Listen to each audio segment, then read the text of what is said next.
Sarap na manood ng alaga ko. Sarap manood nyo. Ano ba pinapanood mo dyan? Puss and Boots.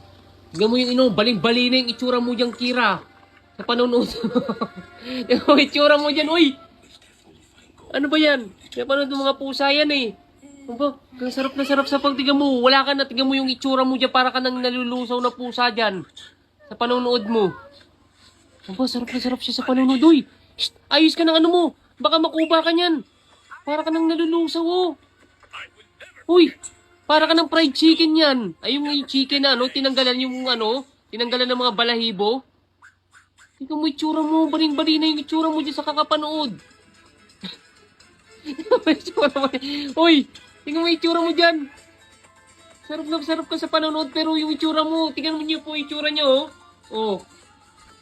Bali-bali na yung buto-buto niya. Parang wala nang buto-buto to, oh. Para puro laman na lang siguro po. Ay, hindi, joke lang. Joke lang, naka-side view na siya. Kasi ka na manood na dyan. Tingnan mo yung itsura mo. Sarap na sarap sa siya panonood, ah. Oo, sus.